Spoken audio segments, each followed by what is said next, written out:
You still got sound in your phones? Yeah, I hear myself fine. Yeah, so I guess we don't like it because it's missing that additional component of skull vibration. So without skull vibration, your voice just isn't the same. Yeah, that makes sense. Yeah, it does. It just sounds unnatural. I don't like doing it like this even. Oh, really? Kind of hearing it in the cans as we're speaking, and so I can hear both that skull sound, that natural reverb I'm getting when in I my sing, hollow head. I'm addicted to it. I like the instantaneous feedback. Do you? Yeah. And It so also it makes it feel more magical. And so what about when you're like listening, like playing back your recordings? For some reason, I don't mind my singing as much. I like when I sing well. When on those occasions when I do sing well, I like the sound of me singing. Yeah. But the sound of me talking is always a little bit jarring. Yeah. Yeah. Well, like I did this radio piece once for WBUR in Boston with like Robin Young. She was like a famous radio personality up there. Yeah. And it was while I was an astronomy grad student. And it was about this really fucking horrible movie about an asteroid oozing goo that comes to Earth. And it was kind of like a Men in Black kind of like sci-fi comedy. Yeah. And I remember just listening back to the recording and just thinking I sounded really strange. Yeah. Anyways. Well, that was like one of your first times being on a microphone and like kind of hearing yourself back. I've been on a microphone many times before, but it was the first time wherever I tried to do a radio thing. Where in fact, I tried to compensate for it. And I was like, "Hello, Robin," and then like the producers and everyone was sitting around the table, just like this, and they looked at me like, "What's this guy doing?" But then they were like rolling, so they couldn't like. They couldn't stop you. They couldn't stop me, and I kept doing it. And then afterwards, I looked back at it, and I was like, I never got invited back there again. I was like, there's something off about that guy. You know, it's funny. Cheers, man. Thank you for putting up with me and putting up the studio. Kid, this is great. Yeah, I think I needed this. This is good therapy. Good, man. Thank you. So you want to hear some Devo or what? I do. First, let me just do the whole shtick thing. Yep. Say, hi, everybody. Hey, welcome to Vinyl and Vision. This is Britton. He's a friend of mine. He's a talented musician in Providence. Plays with Triangle Forest. That's us. Yeah. You working on anything else or just Triangle Forest for now? Just Triangle Forest. My brother and I have a show next Friday, so we've been in the studio here polishing up the guitar jams and making sure they'll be ready for the show, and you know, noodling around with a few recordings, but nothing too ambitious. Yeah. Is it just you and him now, or just the two of us? Yeah. Just the duo. Our last bass player, Martin, who's a dear friend of ours, went to New York City, and we thought about getting a replacement, but every time we do it, we have to train them on the songs from scratch. And, right. And then we kind of said, well, what if the bass player was just like the USB stick, and we put all the MIDI files on there and like sequenced it through the synthesizer live? The USB stick is the best bandmate we've ever had. No argument. Always on time, doesn't get drunk like we do. Right. Actually, no, we miss playing. The reality is that we actually much preferred playing live with a person. Yeah. Like, three people playing together with no sequencers is like a wonderful thing, as you know, because you're a born musician yourself. But right. Well, this setup is a little different. This stuff is not what I'm used to. But this is very, very synth, very electronic. Yeah. So I don't even know actually how most of this stuff works. Like I definitely appreciate the synths and the electronics, like the electronic drum kit and all that stuff. The what is that? The octapads? The octapads, yeah. It's so cool to use. They're great, yeah. There's like a million drum sets in there, and you can do everything from world music to hip hop, or. Right. But just the sheer number of patches, it's tailor built for a short attention span modern world. You can constantly be changing your drum kits, and I really love synthetic instruments. I think it's cool to dispense with the resonant cavities and then just have the freedom to directly manipulate the waveform itself, right? Yeah. So well, with that being said, cutting out a person, cutting out a live player of any instrument doesn't really matter. I guess not. The only thing that matters is when you're sequencing bass lines, everything is a lot more rigid. Perversely, we sound really good, right? Because when we played live with our friend, then we would all be on the same page of, say, drunkenness or tiredness, and we would kind of warble our tempo, but we were having fun doing it. It was a lot more crazy, right? Yeah. Now it's very regimented. Ben and I have to pay very close attention. And on the other hand, when we play right, it sounds like machine precision. So the songs are very, very catchy, being locked into a groove like that. And we debate it back and forth. Ben really likes the live, playing with a live person. I really like the machine perfection. So I suppose the ultimate place for this to go is to remove ourselves as well, and then just have like cardboard cutouts, and then the machines will just do all the music. Yeah. Well, yeah, that's a really strange line. You know, it's a strange balance because I think that obviously going to a live show, that's what you want to see. You want to see the performers, right? Right. So now, like the first thing that comes to mind when you're like mentioning this and thinking about that strange opposition between live performance and like synthetic sound or pre-recorded music for that matter is Animal Collective. They do all of their stuff off laptops, right? Right. So how the fuck is that a performance? I mean, or look at DJ culture, right? It's like, you know, like you're just ready to drop the beat and here it comes. Right. You know? Yeah. But people don't care because if they're having fun, if they're dancing, the music's good. If the music's good, then there might be a couple of old school heads like us saying, he's not really playing that button, you know, but we're not going to matter because there'll be like 50,000 kids like freaking out and, you know, dancing around. And then sooner or later we're going to get sucked into it and we'll join them. So I've thought a lot about that. And I think the reality is anything goes if people will drink your Kool-Aid, if they will get lost in the music or in... Actually, in a way, you know, it frees you up for a lot of different types of performances if you're creative about it, right? Like, you know, we definitely switched over to a keytar. I used to play behind, when you knew me back in the day, I would play behind a keyboard. Yeah. It was very, very restrictive because I'd have to stand in basically behind this thing, right? So most of the show I was kind of an inanimate object.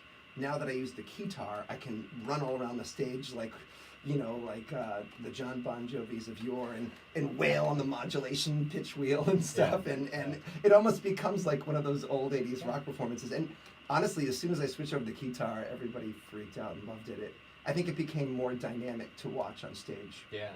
We don't go too far away out of our way to put on a performance, so every little bit helps. You don't think about it; it just kind of happens. Whatever you want to do. Yeah.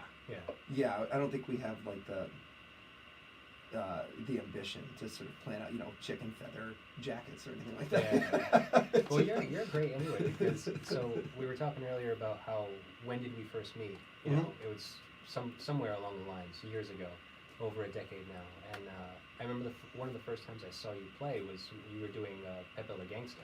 Oh man, you were there for that. That's cool. Yeah, so that was the first incantation of anything I've seen you do musically, and it was just you by yourself, right? Yeah, just all right. Like my buddy Lars was like the DJ Flea Market, and he had like he had an ironing board for like a DJ like a stand for his turntables, and he was always really ashamed of it. Like we couldn't afford like a real like DJ turntable, so he's using this fucking ironing board, and he's like, Britton, I'm fucking DJing on an ironing board. And I'm like, it's amazing. This is exactly why that's good. And then after a while, we got girls to come around, and they would be like French maids. And like one of our most ambitious performances, the French maids came out with feather dusters, and I think we had flaming baguettes. We dipped the baguettes in kerosene and set them up. This was all before the station nightclubs. Oh my god. Oh my god. Yes, but so you were quite a performer. You know, I would never think like anything like that you were just talking about feeling inanimate, feeling like you're kind of stuck behind a keyboard because. Granted, that'll do that. Being behind a keyboard will do that to you. Right. But I've always imagined that, you're just going to kind of be very it's true, actually. Actually, now that you mention it, that's kind of true. Maybe as I got older, I got a little more reserved. Which for me is not much. A little bit, yeah. That's what we all do. By the way, before I forget to mention it, I remastered that entire Pepe La Gangster album. Oh, yeah? And if you want, I'll throw it on your hard disk before you leave today. Sure. I was really proud of it. It's pretty funny. Like, That's the great. songs all got beefed up, and I don't know. I played it for my my girlfriend. Said, "Hey, check this out. Pepe Le Gangster. What do you think about that?" Check this out. She was I've like, never heard this before. Yeah, she was like, "You're real weird. You're real." And so she thought it was like, she's like, "That's not cool." And I'm like, "You don't think this is cool?" And then we will go out to restaurants or something. People are like, "Pepe, I love your stuff." You know? Really? It still That's happens. awesome. And then I'm like, "See, Pepe's cool." Yeah. I had to convince her. Yeah, it was before her time. It was That's all. before her time. Yeah, she didn't see the flaming baguettes. You know. Yeah. I think that you said, just as you said that, I was just like, didn't you rap about that? Yeah. Did you rap about the flaming baguettes, right? Yeah, well, he had a bunch of topical songs like "What's Gonna Happen on Your First Date with Pepe," "You'll Go Out to the Eiffel Tower." You know, there was one about why, like, the film, the cinema of Jean-Luc Godard is superior to American movies. At one song is how to pronounce Pepe's name. C'est Pepe, It's no not Pipi. Pipi. Yeah. That's right. You remember that? Yeah. Oh. You know, that's funny actually. Maybe it was subliminally that influence, but many years later, like just recently, like maybe 2 years ago from now, I was kind of fooling around with this idea, which I'm never gonna do. It's never gonna happen. So if you want to do it, or if you think you can pull it off, by all means. But I'm like of a Hispanic descent, and so I come from a Spanish-speaking background, and I already came up with like a pen name for a performer. Oh man. Which it was kind of like along the lines of like the Fred Armisen thing. Like he did that thing. If you watch the Wilco "I'm Trying to Break Your Heart" documentary, he opened up for Jeff Tweedy doing a solo thing. Oh shit! No, I don't know about doing this really weird, like just kind of playing congas and doing his conga, like his comedy. Was it like some kind of caricature of? Yeah.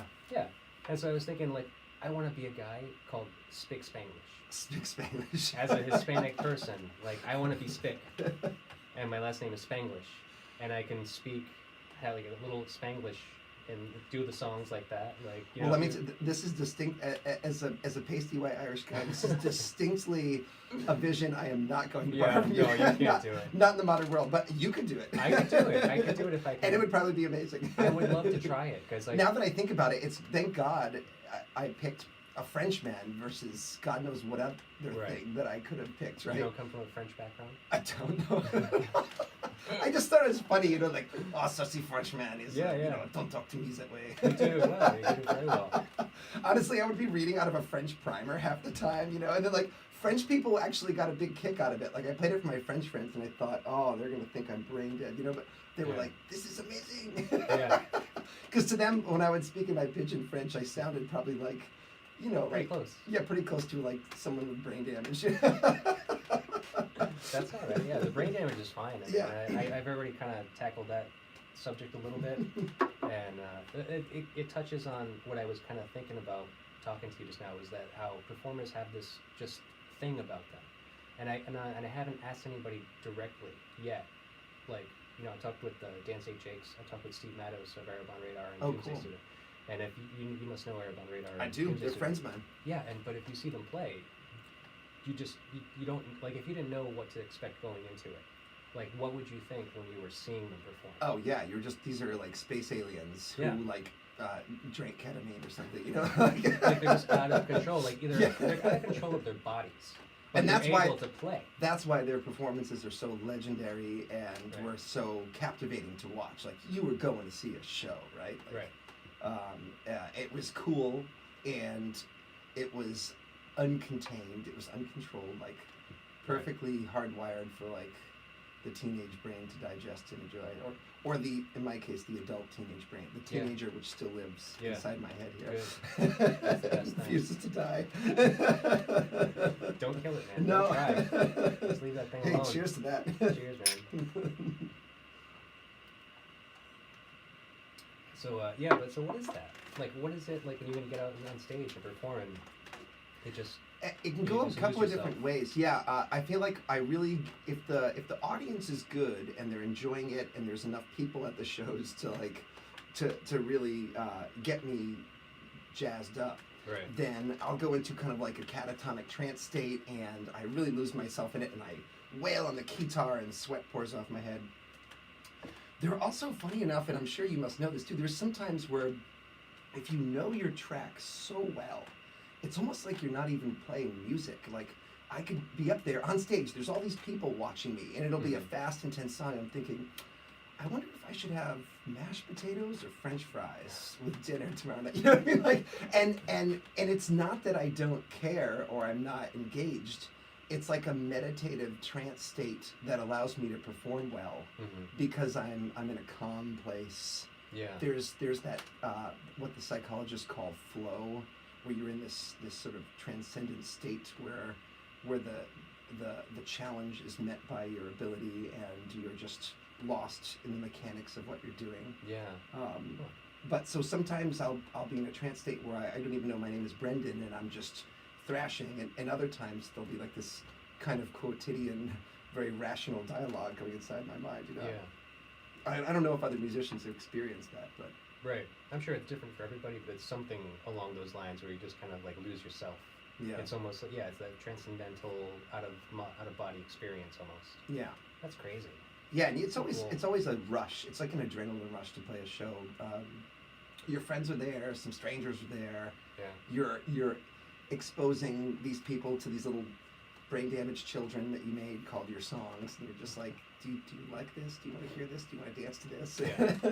Yeah. And then sometimes it's not even like you're asking, sometimes you're forcing it upon them. Right. You're like, no, you're here, man. You have to have the chutzpah, right, to get up there and say, I made this song and it's worthy of your attention, right? Right. Whether or not that's true is another thing, but you have to do it and assume it's true. Otherwise, you're paid to get in here. Yeah, exactly. You're a sucker. Like, here you go. Actually, normally I think, oh my God, thank you so much for coming to my show. Right. Yeah, no, of course. But sometimes I think that there's that weird animosity towards a crowd. Sometimes. I mean, sometimes they're egging you on in that direction. It's like what do they call those? A heckler at a comedy show. Well, ultimately, like, more audiences, they want to work with you. They want a performance. They want something to watch. I mean, that's how I feel when I'm an audience member. I want to see a sight, you know, and I want to hear something. I want to get lost in it. If you have fun and believe in yourself, I think that usually just kind of carries it over to the audience, you know? Yeah. Like, a lot of times people say, you just look like you were having such a good time up there. And I'll be thinking, okay, yeah, well, I was. Were you having a good time? I don't know. And I think maybe they were having a good time because I was having a good time, and that was infectious. It's almost like sex. It's like, did you enjoy it? Yeah. I enjoyed it. You can get kind of self-conscious about it, right? Yeah. But usually the best way to go, and this is true of sex too, I think, is if you just enjoy yourself and don't worry about what the other person's thinking too much. You know, like, obviously you don't want to be a total numbskull, but you just, it's that confidence that comes with, I'm having a great time, this is fun. We don't have to think about it any further than that. If you do your best, you give your best performance, people want to work with you, you know? Then it should be mutual. It's funny, I never really put those two things together, but there is a connection. You of there. all people, I would have assumed. I know. I just wasn't thinking about it hard enough. I was just doing it. Cool. Well, let's see what happens next time. Let me know how that goes for you. So let me ask you this too. I saw a headline recently, which I thought was pretty interesting, and it was very fortuitous that it happened recently. Did you hear about that weird thing? What is it? I'm probably not going to pronounce it right. Umama? Oh, right. Yeah, it's the it was the asteroid that was from outside the solar system, right? Yeah. Oumuamua, was it? What do you know about it? What I know is the Pan-STARRS telescope captured an image. You have to understand that when the astronomers actually detect this thing, it is a mere speck of light. It's like a microscopic dot of light. Yeah. But the light fluctuates in its brightness, and from these fluctuations you can determine many things about it. Like, they figured out that it was a sort of cigar-shaped asteroid. Right. Little turd floating in space. Little turd floating in space and rotating very rapidly. Huh. But it was also traveling too fast to be bound to our solar system, right? So, because of the well-known laws of gravity, it's avoiding gravitational pull. It's like being self-propelled, kind of. Well, something definitely propelled it, right? It had some origin. Who knows what it is? It has a trajectory. But it came into our solar system, and the sun's gravity affected it. I think it came inside the orbit of Mercury. What was fascinating about it is normally things that travel from outer space have to travel along a very specific mathematical path called a hyperbola. When they're unbound to the sun's gravity, when they're just sort of slingshotting off the sun, the trajectory is supposed to be that of a hyperbola. It's a well-defined mathematical function. And this strange object, for some reason, was not hyperbolic in shape. It was not hyperbolic or parabolic. So it was traveling very fast, and it almost seemed to have this extra hidden acceleration that was not due to gravity. Normally you would think a rock in space would be subject to the simple laws of gravity like any others, but this had an additional acceleration. Why it got so much attention is the authors of the paper sort of cheekily proposed, among other possibilities, that it could be extraterrestrial, like literally like an alien spacecraft or something, right? Yeah. But the reality is there is a lot of other physical reasons why it could develop some acceleration, including differences in the solar heating. When you heat up an object too much on one side, the hot side versus the cold side will give off extra radiation, which can change your acceleration. The solar wind might have affected it. No one knows exactly what's going on there, but because the authors said that another possibility is maybe this was an alien probe or something, then everyone went bonkers on the internet. The aliens have visited us, and it's certainly cool and interesting. But yeah, I think more likely it's got some pedestrian explanation, like related to solar heating or the solar wind, or it could have been like a comet. It could have had some pockets of what we call volatiles. They can be water, or methane, or nitrogen, and when they get close to a star, they'll heat up a bit, and they almost become like little jets, like little rockets that propel a thing forward. So, but one thing that makes it certainly significant, we don't have enough telescope power to see all of these dark bits of rock in space. I mean, just imagine what's out there between the stars. There could be all sorts of things that collapsed to form a mini planet that, because they don't give off light, they're hidden in the dark. And you suspect these things are out there, but you have no way of knowing. And when a rock from outside the solar system comes through our solar system and makes a pass, because of the emptiness and vastness of space, it makes you realize that there's a lot of weird debris out there that we normally don't have the ability to detect and don't know that much about. Yeah. So this is remarkable for being a sort of a cosmic driftwood that just sort of came through our solar system. And the study of it gives us an indication that there could be many more such objects out there, and to keep an eye out for them. Wow. That's actually very cool. Yeah. So even if it's not like directly attached to being, something from a different world, something from a different civilization that may have, hurled it towards us, it's still the idea that there's all this stuff that's out there that we just don't see. Right. And every time you can sample it or study it, you learn a little bit about the interstellar medium, about the gas and the dust between stars that condense to form planets and solar systems. It's if you just think about Earth, like think about all the complexity on Earth, right? From jungles and rainforests to the polar ice caps. A single planet has so much diversity of ecology and ecosystems.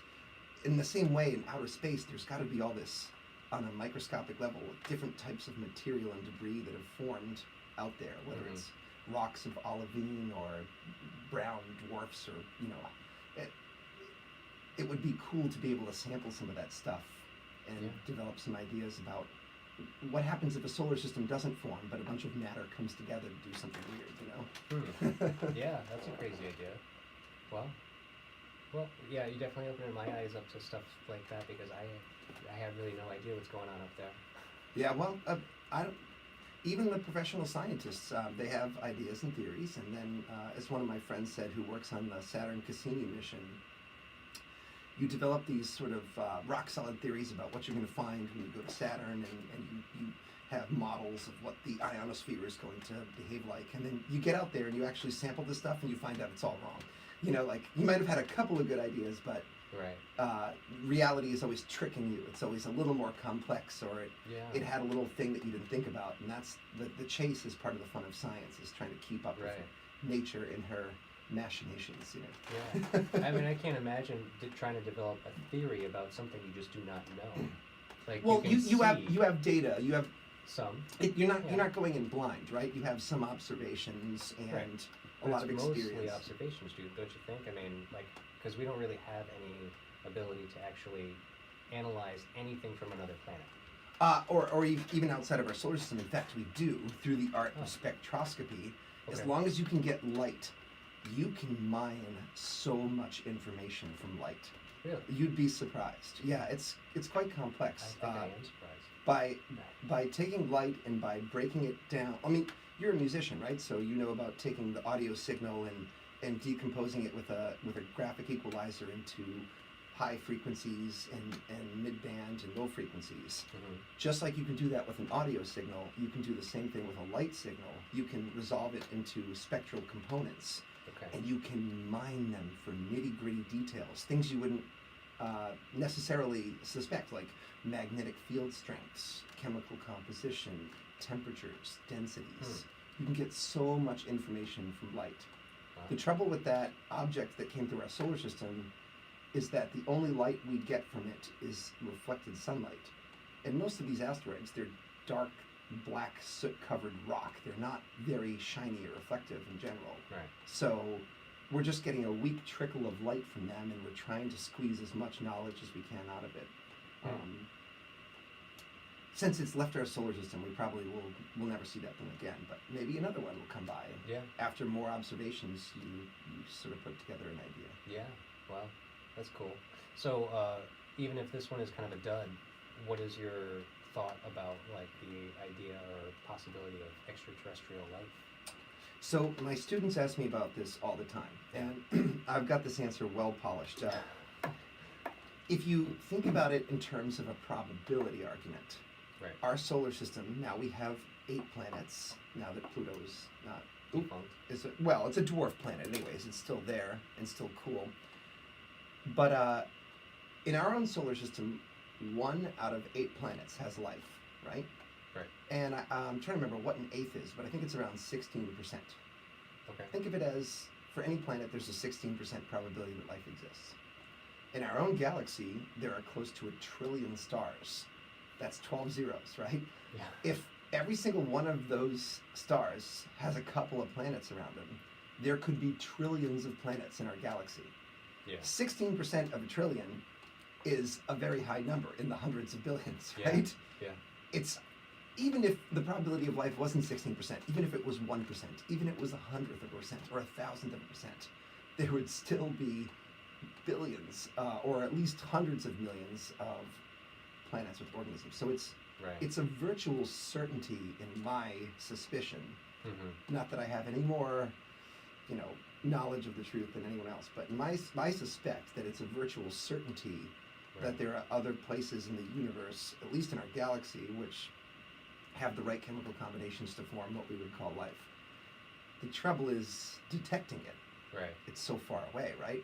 Yeah. You could be a shipwrecked sailor on an island in the Philippines, and there could be another shipwrecked sailor on an island in the Philippines.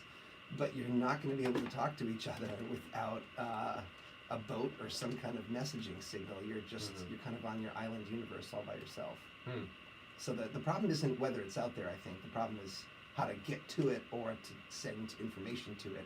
Yeah. Or, presuming it could even understand the sort of information. Right. How to create that path. Yeah. Outside of our universe, our galaxy. Or even just solar system, right? Right. Galaxy is a little more ambitious than that. Okay. But the first stage would be to go from one solar system to another. Right. Like, for instance, to Alpha Centauri or to Bernard's star, which are nearby stars. Mm-hmm. Even that would be quite a feat. Yeah, that's But crazy. It'll probably happen sooner or later. Eventually. Yeah. Yeah. I mean, we're already trying to get to Mars, right? That's right. We have the technical skills to do it. It's just about the funding and I think the manpower is even there. It's just about kind of doing it safely and smartly. Time frame too wise, right? I mean, Couple of years. couple of years to get there, you think? I mean, I'm sure the sailors of the 1400s went through similar ordeals. I don't know if it was years to get to the New World, but Right. spending 2 years in a space capsule would be a psychological ordeal Yeah. for any human, I think. You'd have Yeah, to really have a tough mind and, you'd have to be willing to make some sacrifices, but it could be done, presumably, you know. Guess so, yeah. Your guess is better than mine, for sure. I already have a difficult time, differentiating astrology from astronomy, just in speech, I mean, I understand the difference. Yeah. I just get them mixed up. Oh, that's a slip people make all the time. But, right. Yeah. It would be nice. I feel like we're a generation that came after the exploration of Earth. And we're a little before the exploration of the stars. So hopefully some of our descendants will get a chance to do that. Or maybe in our lifetime we'll get to see people on Mars, and that would be quite lovely. Yeah, that'd be amazing. I mean, I love seeing what I do from the rover and all that. Like, oh yeah, it's so crazy. Oh yeah, and that machine is incredible. The Curiosity rover, it has the ability to analyze the chemical compositions of rocks and do spectroscopy. They say, though, that a human being, a field geologist with a ball-peen hammer on Mars could reap in 10 times the amount of data than that sophisticated machine, just because a human geologist is trained and knows exactly what to do. So having people there would bring a wealth of scientific knowledge, for sure. I'm sure the mobility aspect from just the human body alone would probably... Yeah, because that machine is very expensive, and it's there, and they don't want to break it or destroy it. They travel at a rate of a few centimeters per hour, and I think for a while they were only driving it in reverse to try to prevent it from getting stuck or lodged in a rock. So they treat it very gingerly, because if it breaks, there's no local mechanic on Mars who's going to fix it, right? So they're very paranoid about that.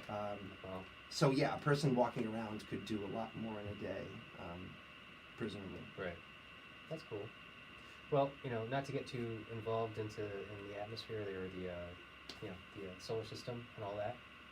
Let's move on to a little bit of music. I would love that. I'm dying to hear some Devo. Cheers. Thank you. Thank you for inviting me over here, by the way. Yeah, this is kind of a good place to do this, isn't it? Yeah, it certainly is. So we're in the AS220 building. What is this? This is the AS220 Mercantile Block building, where they have a number of facilities. They have a printing press and a fab lab where you can build your own circuit boards, music studios, and what's so cool about it is anyone can be a member here. There's no membership fee, and you just have to be willing to volunteer your time, right? Yeah. So if you're willing to work a door show or, just participate in the community in some meaningful way, you can become a member, and it gives the community access to a wealth of creative resources. So we've certainly benefited from it, and I'm extremely grateful for it.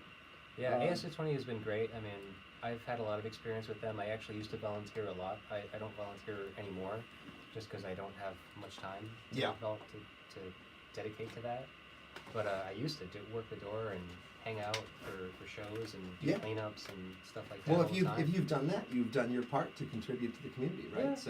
So I think that's something you can feel good about. And each new generation that comes along, I mean, if you think about it, it's been around here in Providence for decades and decades, right? At least a couple. And it's been providing the same service, helping young people explore their creative interests, and they have classes you can take for a microscopic fraction of what a college course take across, and you learn some of the same things. You learn audio recording or podcast producing, or you'll learn how to silk screen or something, right?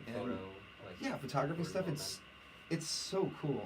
We say it all the time. We're like, we've benefited very much.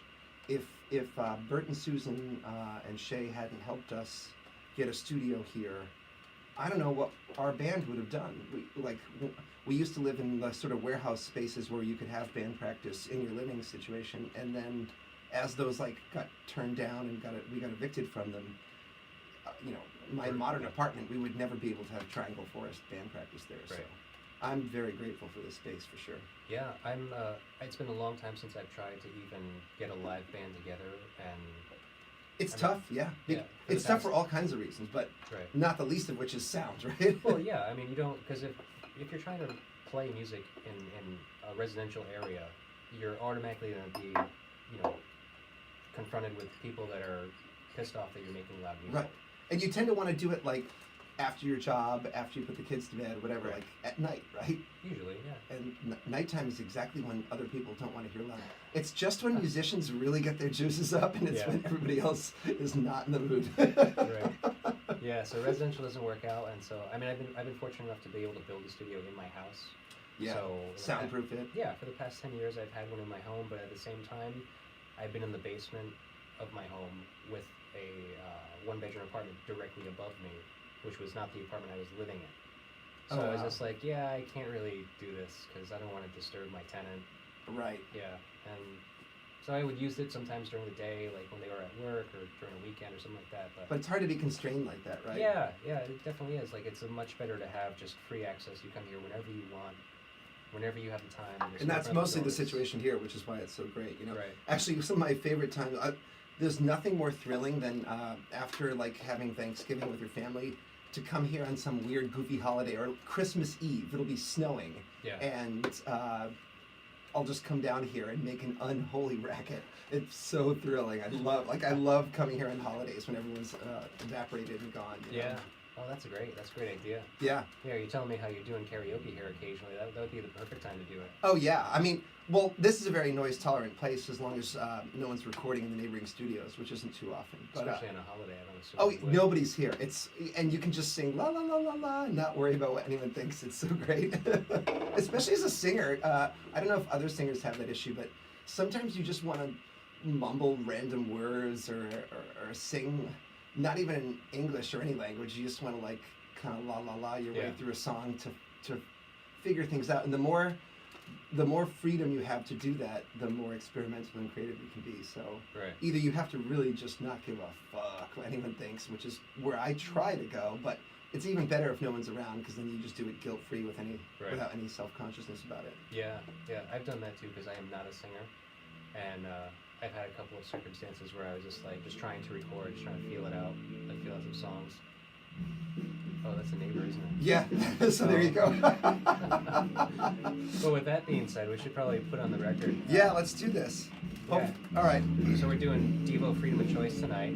I'm actually going to film the video after the fact, just to kind of show it off. Oh, yeah. It's, do you want me to hit play? Or? Yeah, man, play it. Let's drop this like it's hot. Yeah, and thank you for the record player. This is a crazy-ass fucking player. Yeah, it's so weird, right? It's the...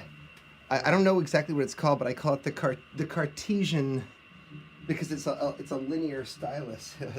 Yeah, I have never seen one like it before. All right, here we go. I'm just gonna try to get a photo of that. I'm gonna take a little bit of video just to show people what we're working with over here.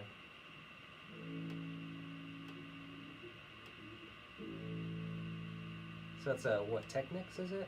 It's a Techniques, yep. Techniques. And it's got like this automatic control arm. Yeah, although right now it's on manual because of the... Right. You actually should definitely get a photo or some video of the display of this record because it's so beautiful and cool. Yeah, it's according to the packaging, it says it's a red, white, and blue vinyl. But the way that it was manufactured, it looks much more like a bubble gum because it just seems like the colors got melded together. It's a really beautiful disc. It's actually, I think it was released in 2016, so it was actually not that old. It's a Rhino reissue of Devo's Freedom of Choice. Oh, Rhino Records did this? I think so, yeah.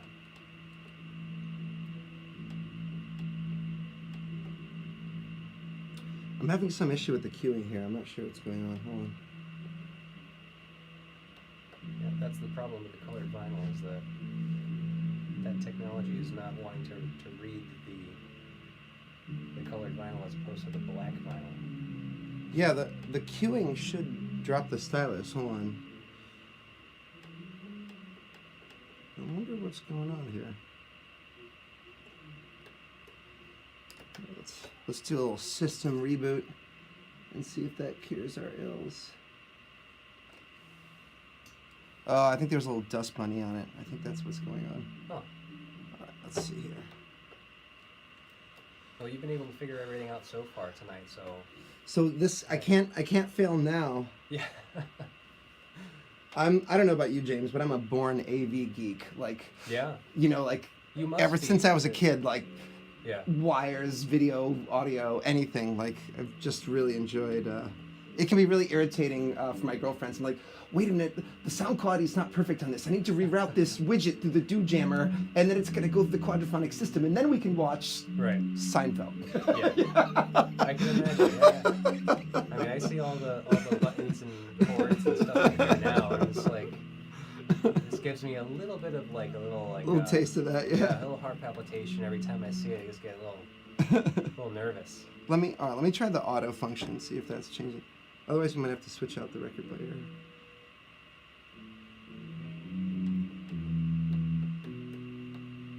That is so crazy. So it's a little exciting to be on location for the first time. Oh yeah, because normally you're doing this in your domicile, right? I'm doing this in my home usually, yeah, and it's not the greatest place in the world right now. As a matter of fact, I'm trying to develop it. It's a good sized space. It's kind of actually the same size as this space currently, but I need to do a lot of work to it. So this record is actually coming from a friend of mine's collection. Okay. A guest I had on my last episode, Andy Larson. This is part of his personal collection, so when I put this up for sale, I'll link it to his website. Okay. But my own personal site, I'll probably link that on this episode as well. Just buy some records from me. I'm not asking for money. I'm not doing the Patreon thing. I'm not, panhandling. Buy a record. The internet. Yeah, just buy a record, and it helps me out, and it'll help me fund my project, my studio at home, so that I can have a nice little setup like this there, and I can not be ashamed to have people in my house to do a recording and do a podcast every now and then. Yeah, well, you really don't need much. You just need the tools and. Jeez, James, something funny is going on with my record player here. Oh, jeez. I've never actually made a track this long. This is kind of cool. I know, right? It takes up a lot of fucking room. Well, that's what these computers are here for, right? Hey, as long as it can handle it. I think so. I mean, this will be a concept test, but look, the waveforms are in there, so. Okay. My computer's on its way out, so it's like trying to do a 2-hour recording on it.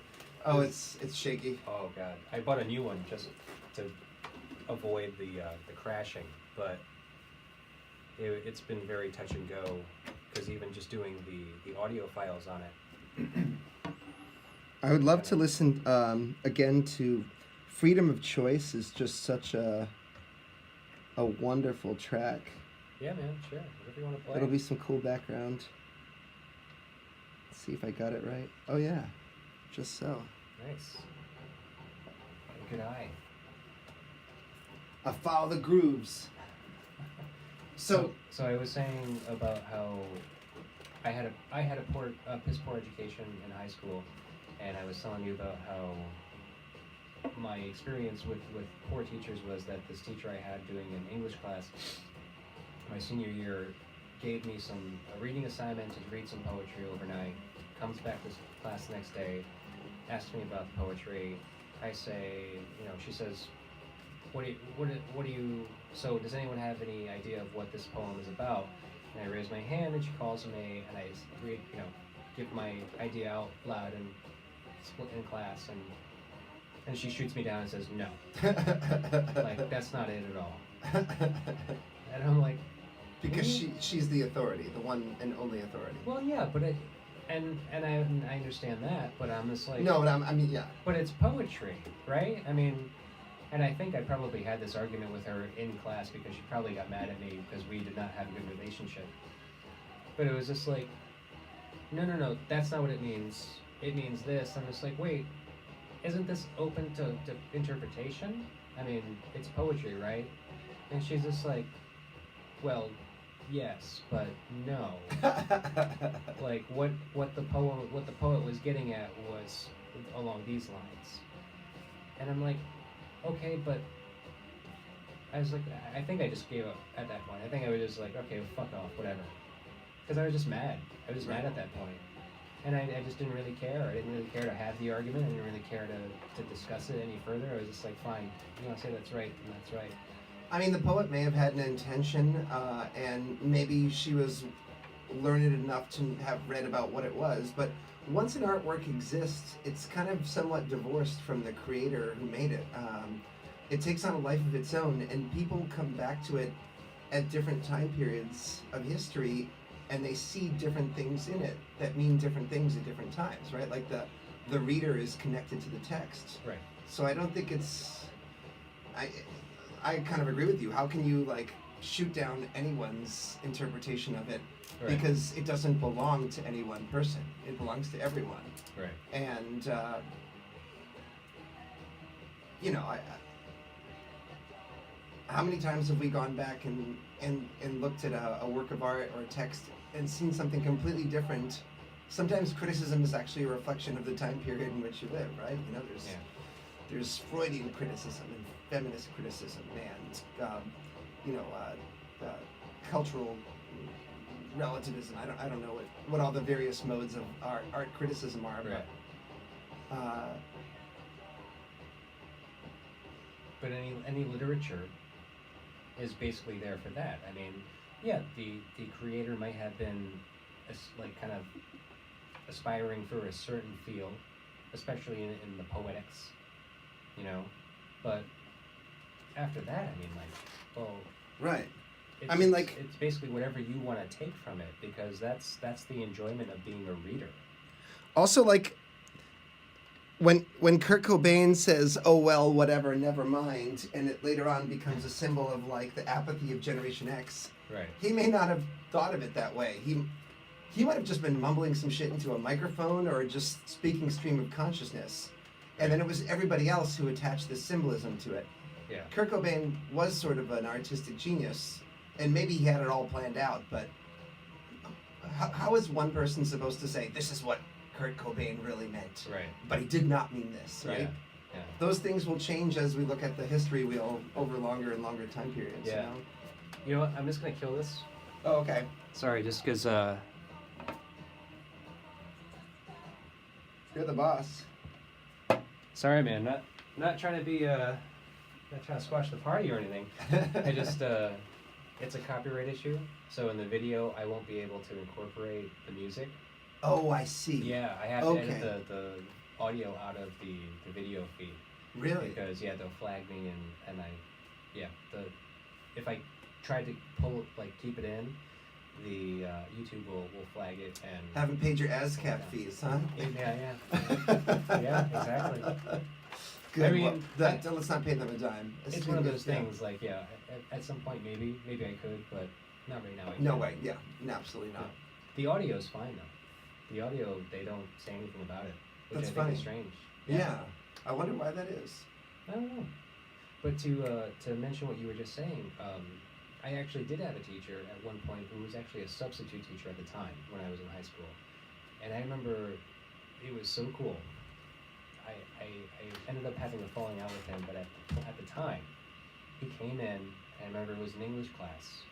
This was probably the year prior to this poetry incident, and I remember him putting a little boombox on the desk, and he had a bunch of CDs. And I remember walking in, and I didn't even see the guy yet, but I'm like, what the fuck is this? Yeah. We got a little boombox here. Got all these CDs. I see Pink Floyd, Dark Side of the Moon. I see Nirvana, Nevermind. Whoa. And I saw like a couple of other things. I was like, what is this fucking guy getting at? It's like, all right, I'm gonna sit down. So I sat down. Guy comes out. He's just like, hey everybody, I'm Mr. Whoever. I'm gonna be your teacher for the next few months. Whoever is out on leave. So let's start class. And he was just like, I don't know if you noticed, but I had a stereo here with some CDs out on it. And I'm like thinking, yeah, I saw it. It's cool. He was just like, so I'm just gonna play a couple of tracks for you. It's almost like fucking what we're doing tonight. I just didn't even put this together. Wow. And he's just like, I'm gonna play a couple of tracks off these albums for you, and we're gonna talk about it. I'm like, whoa, this guy's fucking blowing my mind. Yeah. Right? Like, because I was a musician. I was like, I already knew those records. Oh yeah. At least those two. Yeah, if you were a young person at the time, like. Yeah. especially Nirvana, because they were brand new at the time. Like Kurt Cobain had not even been died yet at that point. Like he was very relevant. And I remember him like playing it, and we were just talking about it, and it was just kind of that same thing. Where it was just like, hey, okay, so I just played whatever song he played off of Nirvana, Nevermind, and he was just like, so what do you think he was doing when he said, you know, this? And I'm like, whoa, I don't even know if I'm there yet. I don't even know if I've thought about it, because I've been too busy immersing myself in the music and just feeling, like, what the fuck is this? Because it was such like groundbreaking to a teenager just that was interested in rock music. Interpretation is a habit of the old, right? It's like Apollonian versus Dionysian culture. The teenagers want to thrash and be lost in the moment. Right. The older people go hunting for meaning, maybe rightly or wrongly, but yeah. I've never been one for lyrics, you know, and especially with Kurt Cobain. I mean, like, you know, I remember like looking through the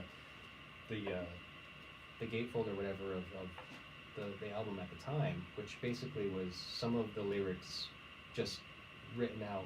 I remember it, yeah. And it wasn't like all of the lyrics, and it wasn't like, you know, this snippets. song. Yeah, it wasn't like this song, these are the lyrics, this song, this is the lyrics. It was just all of them just kind of put together. Right, yeah, it was like all like stream of consciousness mashed together. I forgot about that. I completely forgot about that. Yeah, so it was a jumble of like bunch of lyrics from all of the songs. Yeah, that in itself is cool, right? Yeah, and you're reading it and you're just like, what the fuck does this mean? Yeah, I remember that now. It added even more aura and mystery to their stick, you know. Right. Like, it was cool. Yeah, and I don't know who came up with that, but whoever did that was just so ahead of like the curve as far as just like, what is this going to do to people? Yeah. Because I mean, I guess from what I know now, Kurt had no idea what putting that record out was going to do to the world, but it changed everybody. Oh yeah, no, I was there for it, man. I remember it. It changed me. Yeah. I mean, it didn't matter where you were coming from either, because I think like for you, you're a little older than I am. I think. Yeah. I'm 38 now. 40. Yeah. Okay. So we're right around the same period, but you seem to have gravitated towards the synth thing more so than I was. I was definitely. And that came with time a little bit. Although I mean, one of our the first two cassette albums that me and my brother owned were Motley Crue, Shout at the Devil, and the soundtrack to Bright Lights, Big City, which featured New Order and Depeche Mode and all of these legendary synth artists. Okay. So we were sort of caught somewhere between like a fascination with rock and metal and synthesizer music. And as I got older, I gave more into the synthesizer side, but because I was around during that, you know, punk and Nirvana time, it was very influential on me, you know. Yeah. That's great. So yeah, I mean, it might even surprise you to know that I was very much into Nirvana and Mudhoney and all these like grunge bands. Like those were, you know, I still have some of their 7 inches and LPs at my house. Yeah. But they were culturally relevant, and they made an impact on all of us. You know, like on how we think about music, on how we play music. Yeah. On what is cool. You know. Right. Well, because they were also not like a popular. They weren't popular music. Nirvana was not popular, at first. But then everything that you follow. A young person today wouldn't understand that at all. You know, like to a younger person, they might as well be Bon Jovi, right? Right. But we lived through a time period where they were an independent band. They were on Sub Pop, you know. Right. Like, and Sub Pop was like, it was underground shit. Yeah. You know? But now Nirvana, like, could you imagine a bigger band? Right. No, you cannot. No. Right. So yeah. Or maybe that's just how we think about it being in our time period. Yeah. I guess it brought attention to that whole aspect where it was just like, you know, okay, so the Velvet Underground, like, made people understand what it was like to be in a band and wanted people to be in bands. Like, yes. People heard them and said, I want to do that. Yeah. Like, this is amazing. This, like, that this band can do this. Yeah. Right? Because it was so, like, kind of lo-fi, and Lou Reed wasn't a great singer. You didn't have to be special. No, as long as you can be creative, it's like, I can just pick up an instrument, and I can be creative, and I can make music, and I can put it out, and people... Yeah, lower the threshold for, like, you don't have to be Yngwie Malmsteen or something. Yeah. You just have to have a guitar and want to do it. Right. And so Nirvana was, like, that new incantation in the 90s to a new generation of people that brought light to the idea that, yeah, we like that too. We did that. We were from that same school where we like listened to Lou Reed and the Velvet Underground, and we were like, we want to make music. But then it was just like even more so that like you don't have to be on a major record label to put your records out. Right. You can be on an independent label. Right. Now there's this whole new world of like, wait, there are labels that aren't Warner Brothers and Elektra and Sire. Yeah, it was grassrootsy, and Atlantic. you know. Like there's people in basements that have record labels that will put out your record. It's like, holy shit, okay. I'm gonna do it. Yeah, we can do that. Like, I don't have to worry about Warner Brothers knocking on our door. We can just ask some guy that wants to put the record out. Yeah, and half the time that's more fun and more honest and more real, you know. Yeah, and it's just better for the artist because now you can just do whatever you want. Yeah. You don't have to answer to this higher power that has complete like financial control over you. I mean, from what I hear, even you know, big indie labels get a little bit into that. It's a gradient, I'm sure, you know, but certainly if you're like Jimmy's tape label, you can do whatever the fuck you want. Yeah, I mean, there's various degrees of it, but there's various degrees now of it. Yeah. Kind of because of that reason. Because, you know, Nirvana's Nevermind came out, and it sold so many millions of copies, people were like, what is Sub Pop? Because people didn't know. People didn't know, oh, there's, you know, the Jesus Lizard, and there's Six Finger Satellite, and there's, you know, Mudhoney on this label, and there's Soundgarden on this label. Right. So now it's just like, they brought attention to all these other bands. All these other people got attention of these other bands and realized they were coming from this one little label. It was a little label at the time. And it blew up into this bigger thing. But even still, it's just like so many other independents after that point. Now it didn't matter what label you were on. Now it was just like, if you can get enough exposure, regardless of what label you're on, now you have the ability to succeed regardless. So it's kind of amazing in that degree. Yeah. The big things have small beginnings, you know. Yeah. I mean, it's just like if you had something good, it didn't matter. Just put it out there and it'll gain attention, you know. So, but I don't know. I forget where we were going with that. You've been kind of hitting me hard with this whole thing tonight, which, thank you. But I've been taking it easy these days, especially on the podcast. Like I've had all these guests and we just sit down. I've probably had like 2 at most while we're recording.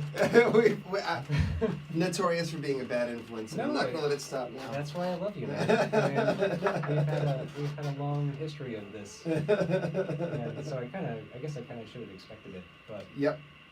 Yeah, man. Great time. Absolutely. So thanks for listening to this record with me. What did you think? I mean, you're probably one of the first people I actually didn't have look at the record, but you've obviously been working with it because you've been flipping them. Yeah, I mean, it sounds amazing. It's these are songs that, as time goes on, you realize how important, influential, and cool they are. So I think more Devo. I think more Devo needs to be consumed, and we need to take inspiration from Mark Mothersbaum and the rest of these guys, and integrate more art with our music. And just be weirdos that freak out a whole new generation of kids. Yeah, I can agree with that. Yeah, for sure. I love the freaking out thing. You know, I mean, I feel very fortunate to live in the city because ever since I've been a young teen or a late teen, I've been able to be out here and see all these fucking crazy acts. I know. We got lucky. We get to see so much weird stuff. Yeah. In the city. It's got a history of just very non-traditional performances and right. You know, a mixture of bands. We live in a very artsy city. Yeah. And it's been so cool just to know that and to see what kind of things are being created here, and then also what people are hearing about us and willing to come through. Like when I sat down with Dan St. Jakes, that guy has seen so many cool acts. Oh yeah. It is ridiculous. Like the amount of acts he's been able to see here in our city. Because now they overpass us. Now a lot and of the it acts, didn't used to be like that. Did no, it? No. now they like, oh, we just go to Boston and New York because we don't know what our draw. It's a lot about who's willing to be a booking agent. That the art for that kind of fell out. Yeah. Well, I mean, it's probably a lot of the monetary too. Like if a Oh band's yeah, on tour, money's and they're money. like, well, you guys aren't willing to pay a guarantee. $100, $200. Yeah, and guarantees. No one wants to deal with that here. Right. Because they're poor and they don't have the money for it. Well, they probably don't even have a good idea of like, well, how many tickets is this going to draw? Yeah, I mean it's a different time period too, right? Like people can stay home and watch Netflix and play video games. There's a lot to do besides seeing shows. So it used to be that was like a major. I mean, that's what you did because that's what there was to do. I don't know. Right. Or maybe I'm thinking about it all wrong, but for certain, there used to be more out-of-town bands that would come through Providence, and there are fewer of those today. I wish that would come back, but someone's got to be willing to book shows, and it's kind of a thankless task because everyone's always griping at you, right? Like the band's like, why didn't you draw enough people? And the club's like, why didn't you draw enough people? And the booking agent's like, why don't you have more friends? Or why didn't you make a poster? Right. But I think having a model where bands can play clubs and maybe get a cut of the bar instead of having a cover, maybe fewer bands, or I'm not sure exactly. I mean, there's still music, there's still shows, but yeah, it is a little more insular than it used to be. Yeah. Well, also there has been a lot of closures of venues in the city. Yeah, that's part of it too, right? Yeah. Right. So the fewer places you have to play, obviously, the less you can have come through. Yeah. Just bottlenecking the whole touring date wise. So, and it leaves only what, like 2 or 3 places, yeah. 2 or 3 places that aren't massive, like the Strand. Right. Places that aren't like 1,000+ capacities. Yeah, big guarantees and stuff. And we want to see bands that are like indie and smaller bands that are known come through, rather than something huge. Right. Yeah. I think we might have a little bit of like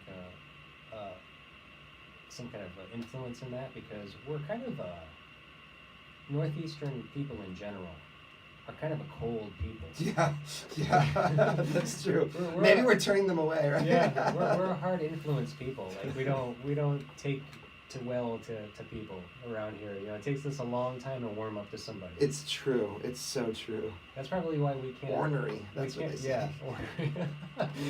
That's why we can't pinpoint a date on when we met each other, because it was always just like, oh yeah, hey guy, yeah. I know you, yeah, I saw you, yeah, okay, I'll see you later. Yeah. And then it took years of just being in the same place at the same time, being like, oh yeah, man, hey, I remember you, yeah, what's going on? It's true. Until we finally spoke to each other. Yeah, I guess it's not like that in other places, is it? I guess not, because I've only known this place. When I lived in Tucson, people were more friendly there. It took a while actually for me to lose my edge. But then after coming back here, I got it right back again. Oh, there you go. Yeah. The other day, it's cold. This kid comes up to me. I'm outside this bar or club. I don't know. It was downtown. This guy comes up to me. He's like, "Hey, man," and I went, "Fuck off! I don't have any money." And he looks at me and he goes like, "I'm sorry, dude. I'm not from around here. I was just trying to how do you get to this place?" And I stopped for a second. I was like, "All right, look, I'm sorry. All right, so you're not a crazy crack." Right. All right. So yeah, looking for gas money. Okay. Or whatever the fuck, So I'm just like, look, man, it's around the corner, 2 blocks. We're all good. Patted him on the shoulder. First thing I said, without even thinking about it, I was like, fuck off. I don't have any money. I just assumed if he was coming up to me, it didn't mean anything good. Right. Yeah. Because normally it doesn't. No, it doesn't. That's why we are the way we are. Mm-hmm. That's it. So cheers. Thank you.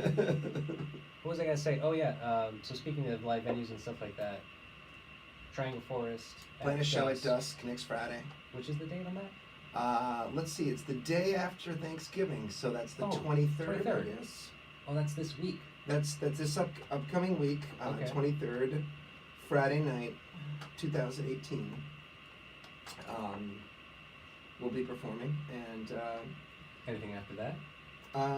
We got a couple offers in the mix. Haven't really pegged any of it down yet, but Usually end up playing once or twice a month, so there'll be more after that. Cool. Sounds great. All right, man. Well, hey, let's wrap this up. Brandon, thank you very much for James. being Yeah, a guest, and thank you good for having me be your guest this time. I know, and just hanging out here and doing all this was really fun. We're gonna Yeah, do this man. again. Do this again sometime. Absolutely. All right. Thanks, man. I'll stop the B-roll. All right.